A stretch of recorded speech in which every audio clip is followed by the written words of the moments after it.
معزز ناظرین کرام، محرم کا مہینہ شروع ہو چکا ہے۔ ایک طرف جہاں یہ مہینہ بہت ہی بابرکت و مقدس اور بڑی ہی عظمت و اہمیت کا حامل ہے، وہیں دوسری طرف اس عظیم مہینے میں بڑی بدعات و رسومات، منکرات و خرافات اور من گھڑت و بے بنیاد باتیں بھی رائج اور عام ہو گئی ہیں، جس کی وجہ سے سادہ لوح عوام صحیح اور حقیقی تعلیم سے نابلد ہو کر بدعات و خرافات ہی کو شریعت کا حکم سمجھ کر عمل پیرا ہے، جو واضح طور پر قرآن و سنت اور شریعت کے خلاف ہے۔ اس ویڈیو میں ان من گھڑت اور بے بنیاد باتوں کا قرآن و سنت اور شریعت کی روشنی میں جائزہ لیا جائے گا تاکہ صحیح اور شرعی حکم کی طرف رہنمائی ہو سکے۔ ماہ محرم میں سوگ منانا۔ بعض لوگ ماہ محرم کو غم اور سوگ کا مہینہ سمجھتے ہیں اور سبب یہ بیان کرتے ہیں کہ اس مہینے میں نواسۂ رسول حضرت حسین رضی اللہ تعالی عنہ اور ان کے خاندان و احباب میں سے بعض افراد کو ظالمانہ طور پر بڑی بے دردی سے شہید کیا گیا۔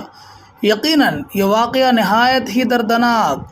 کربناک اور المناک تھا، لیکن اس کی وجہ سے ماہ محرم جیسے عظیم اور بابرکت مہینے کو غم اور ماتم کا مہینہ قرار نہیں دیا جا سکتا۔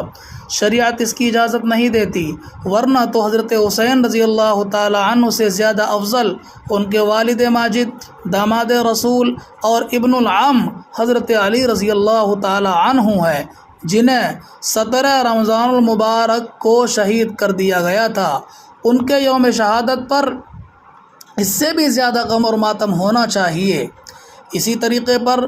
18 ذی الحجہ کو حضرت عثمان رضی اللہ تعالی عنہ کو اور یکم محرم کو حضرت عمر فاروق رضی اللہ تعالی عنہ کو شہید کر دیا گیا، اور یہ دونوں حضرات یقیناً حضرت علی رضی اللہ تعالی عنہ سے بھی افضل ہیں، لیکن ان کے یوم شہادت پر غم اور سوگ نہیں منایا جاتا، جبکہ تاریخ شاہد ہے کہ ان کے یوم شہادت پر آج تک کسی نے بھی غم اور سوگ نہیں منایا اور نہ ہی کوئی مناتا ہے۔ اور اگر ہر صحابی اور ہر بڑی اور معزز شخصیت کے یوم شہادت پر سوگ منایا جانے لگے تو شاید ہی کوئی دن ایسا بچے گا جو غم اور ماتم سے خالی رہے۔ اور ان سب کے بعد غور کرنے کا مقام ہے کہ ہم سب کے آقا سرور کائنات رحمت دو جہاں حبیب رب العالمین جناب محمد الرسول اللہ صلی اللہ علیہ وسلم کی وفات سے زیادہ کس کی وفات پر غم ہو سکتا ہے؟ اگر کسی کی وفات پر غم اور سوگ جائز ہوتا تو آپ صلی اللہ علیہ وسلم کی ذات گرامی ہے، لیکن ظاہر ہے کہ آپ صلی اللہ علیہ وسلم کے یوم وفات پر کچھ بھی نہیں ہوتا، کوئی غم اور ماتم نہیں ہوتا، اس لیے حضرت حسین رضی اللہ تعالی عنہ کے یوم شہادت پر بھی غم اور ماتم نہیں ہونا چاہیے۔ دوسری بات، شہادت غم کا مقام نہیں بلکہ سعادت اور خوشبختی کی بات ہے، اور شہادت ایسی عظیم دولت ہے کہ آپ صلی اللہ علیہ وسلم نے اس کی تمنا خود کی ہے۔ حضرت ابو ہریرہ رضی اللہ تعالی عنہ کی روایت ہے کہ جس میں حضور پرنور صلی اللہ علیہ وسلم نے ارشاد فرمایا، والذی نفسی بیدہ لوددت انی اقتل فی سبیل اللہ ثم احیا ثم اقتل ثم احیا ثم اقتل ثم احیا ثم اقتل۔ قسم ہے اس ذات کی کہ جس کے قبضے میں میری جان ہے، میں چاہتا ہوں کہ میں اللہ کے راستے میں جہاد کروں، پھر شہید کر دیا جاؤں، پھر مجھے زندہ کر دیا جائے، پھر میں اللہ کے راستے میں جہاد کروں اور شہید کر دیا جاؤں، پھر مجھے زندہ کر دیا جائے، پھر میں اللہ کے راستے میں جہاد کروں اور پھر شہید کر دیا جائے۔ اسی طرح صحابہ کرام کو بھی آپ صلی اللہ علیہ وسلم نے حصول شہادت کی بے انتہا ترغیب دی تھی، جس کا نتیجہ یہ تھا کہ صحابہ بھی شہادت کی تمنا کیا کرتے تھے اور اس کے لیے دعائیں مانگا کرتے تھے۔ بعض صحابہ سے یہ بات بھی ثابت ہے کہ شہادت کے وقت فرمایا، فزت ورب الکعبہ،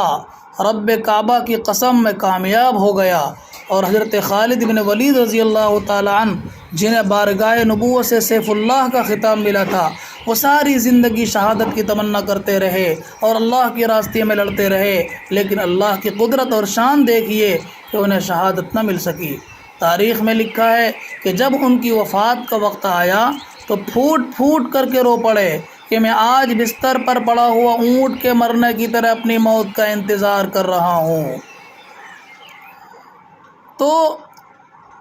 شہادت غم اور سوگ کا مقام نہیں ہے، بلکہ سعادت اور خوش نصیبی کی بات ہے۔ کسی شاعر نے کیا خوب کہا ہے، کہہ دو غم حسین منانے والوں سے، مومن کبھی شہداء کا ماتم نہیں کرتے۔ ہے عشق اپنی جان سے زیادہ آل رسول سے، یوں سر عام ہم ان کا تماشا نہیں کرتے۔ روئیں وہ جو منکر ہیں حیات شہداء کے، روئیں وہ جو منکر ہیں حیات شہداء کے، ہم زندہ جاوید کا ماتم نہیں کرتے۔ تیسری بات یہ کہ کسی بڑے سے بڑے ولی یا بزرگ یا والدین کی یا عزیز اور قریب کی وفات ہو جائے، 3 دن سے زیادہ سوگ منانے کی اسلام میں اجازت نہیں۔ صرف بیوی کے لیے جائز ہے کہ وہ 4 مہینے 10 دن تک سوگ منائے اگر وہ حاملہ نہ ہو، اور اگر وہ حاملہ ہے تو اس کا سوگ بچے کی پیدائش تک ہے۔ آپ صلی اللہ علیہ وسلم نے فرمایا، لا يحل لامرأة تؤمن باللہ والیوم الآخر ان تحد على میت فوق 3 لیال الا على زوج 4 اشہر و10۔ تو خلاصہ کلام یہ کہ سوگ منانا یہ بالکل بھی شریعت کے نزدیک جائز نہیں ہے، اس لیے اس قسم کے سوگ منانے سے احتراز کرنا چاہیے۔ یہاں پر یہ پہلی قسط پوری ہوئی، انشاءاللہ اسی طرح ترتیب وار محرم الحرام کے